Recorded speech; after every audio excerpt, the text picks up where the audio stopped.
right, hi guys, we're on page 50. I'm going over the lesson from the last time we met. So page 50, homework problem, says a restaurant offers delivery for for their pizzas. Page 50, I guess I have in my mind. Total cost is added to the price of the pizzas. Customer pays $25 for 2 and $58 for 5. So to me, that tells me I ordered an extra 3 pizzas, going from 2 to 5, and they charged me an extra 58 minus 25, extra $33 for those 3 pizzas. So that means each pizza is 11 bucks. Now the question is asking us, how many pizzas can I get for 80? Well, if each pizza is $11, I can get 7 pizzas. Obviously 8 would be 88, that's not enough, so I can order 7 pizzas. Next one, to paint a house, a company charges a flat rate of $500 for supplies plus $50 for each hour of labor. How much would the company charge to paint a house that needs 20 hours of labor? So 20 times $50 an hour, 20 times 50 is $1,000.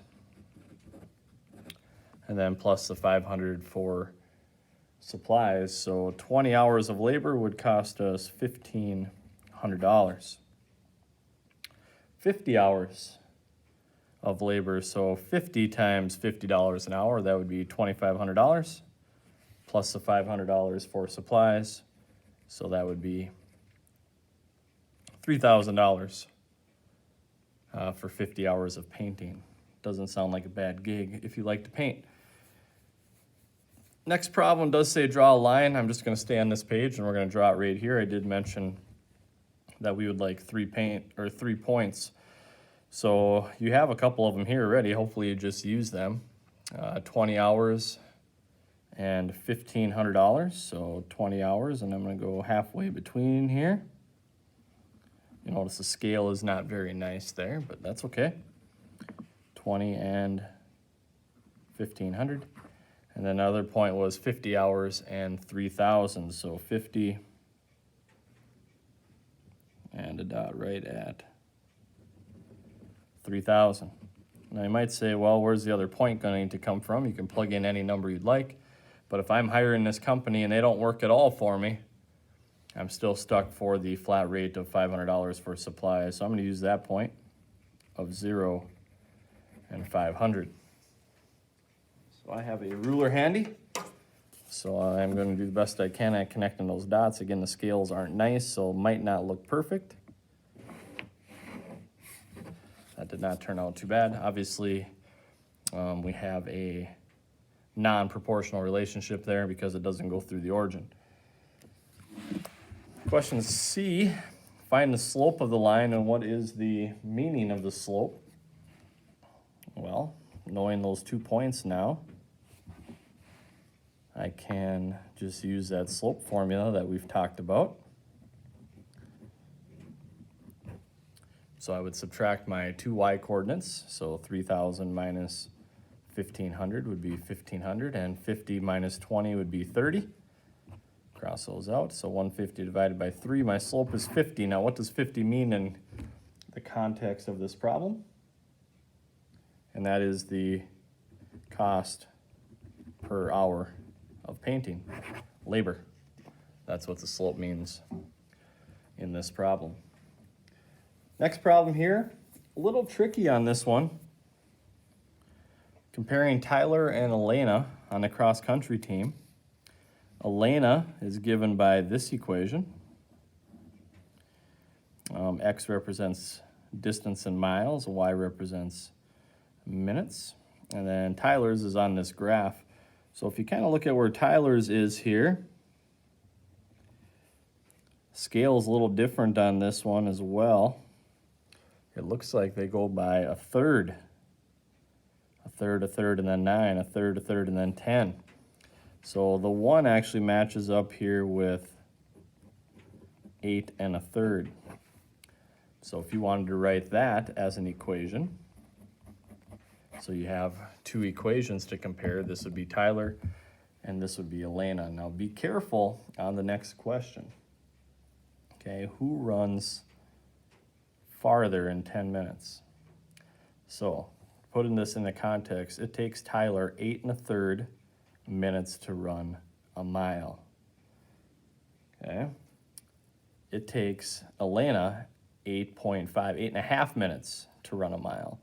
So Elena is actually slower. You know, the number looks bigger, okay, but that is how long it takes to run a mile. So it is taking Elena longer to run a mile, so Elena is slower. The one person who runs a mile quickest is going to have the smaller time. So who's going to run farther in 10 minutes? The faster person. Okay, so that would be Tyler. Now, how much faster? Now we compare these two. Okay. In 10 minutes, so if I would take this times 10, because that's how long it takes me, to run a mile. You know, how far can I go in 10? Same thing for this one. How far can I go in 10? So 1 mile takes 8.5 minutes. How far can I run in 10 minutes? This person, 1 mile in 8.3 repeating minutes. How far can I run in 10 minutes? Of course, I don't have my calculator with me here. Give me a minute.